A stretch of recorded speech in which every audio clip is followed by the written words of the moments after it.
Every morning I wake up and choose the peaceful life I've built for myself. I keep my world small and safe. But then he came, and everything changed. My name is Lana. I'm 26 years old, and life has never been easy for me. My days feel heavy, my nights feel empty, and somewhere in the middle of all that, I'm carrying feelings for someone I can never be with. I had just started working as an assistant for a youth drama program. The theatre was large and a bit cold, but I liked it there. It felt like a place where I could breathe, where I could hide from the noise of the world. Then one morning he walked through the door. His name was Evan Hale, the new director. He had dark hair, wore a neat suit, and spoke with a voice that was both calm and warm. Something stirred inside me the moment I saw him, like a door I'd kept locked, suddenly swinging open. He smiled and said he'd heard good things about me. I tried to smile back and introduce myself, but then I noticed the ring on his finger. He was engaged. My heart sank. I told myself this was a good thing, that it meant he was off limits and I should stay away. But as we started working together that first day, I felt something I couldn't ignore.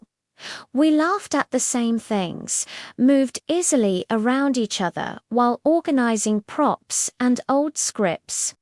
There was a quiet spark, even though I tried my best to pretend it wasn't there. That night, alone in my apartment, I said out loud to no one, "You can't love him. Don't even think about it." But my heart didn't listen. As the weeks went by, everything became more complicated. The more time Evan and I spent together, the harder it was to push my feelings down. We spent long hours at the theatre, talking about old films, small dreams, and the things that scared us most. He listened to me in a way I'd never experienced before, like my words actually mattered. One afternoon while we were painting a backdrop, he said quietly, "Lana, I feel like I can talk to you more than anyone else." I froze. I knew what that meant, even if he didn't fully realize it himself. My chest tightened and my hands started to shake. I looked away and said the only thing I could manage, "You shouldn't say that." He seemed confused and asked why not. I wanted to shout at him, to tell him it was because he belonged to someone else. Because I couldn't let myself love him, because all of this was wrong. But instead, I stayed silent. Things got worse when his fiancée Marissa started visiting the theatre. She was elegant, kind, and beautiful. She thanked me for helping Evan and seemed to trust both of us completely. Every time she smiled at me, guilt churned in my stomach like a sickness.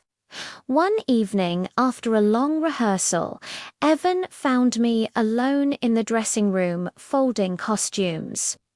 He asked softly if he'd done something wrong, because I'd been distant.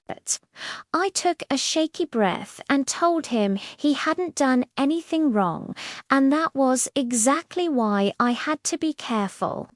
There was a long, heavy silence. Then he whispered, "I think I understand." Those words felt like a storm, quiet but full of danger. The whole theatre seemed to feel the tension after that. We tried to act normal, but the air between us was stretched tight, ready to snap. A few people started noticing. Someone even asked if Evan and I were close. My face burned with shame and fear. The breaking point came when Marissa found a small note Evan had written for me. It was just a simple thank you with a smiley face, but she looked hurt and scared, like she could feel something slipping away from her. That night, Evan and Marissa argued in the hallway. I didn't hear the exact words, just raised voices and the sound of something breaking. I knew then that this couldn't go on. Someone was going to get hurt badly, maybe all of us. The next morning, I arrived at the theater early. The lights were off and the space felt sad and empty. I waited for Evan because I knew I had to end this before more damage was done. When he walked in, his eyes looked exhausted. He said we needed to talk, but I stopped him. I told him I needed to speak first. He moved closer, but I held up my hand. I can't love you, I said as gently as I could. Even if my heart wants to, even if yours does too. This will hurt too many people. It will destroy us. But he didn't argue. He just stared at the floor and nodded slowly. I don't want to lose you, he whispered. I told him he wouldn't, but that we had to change what we were to each other, and we had to do it right now. We worked in silence that day. It was painful, but there was also something peaceful about it. A weight had lifted, even though the sadness remained. In the following weeks, things slowly returned to normal. Evan focused on his wedding again. I focused on my work. The spark between us became a quiet memory, something private that I would carry but never act on. Life found a new shape, a healthier one. I learned something important through all of this.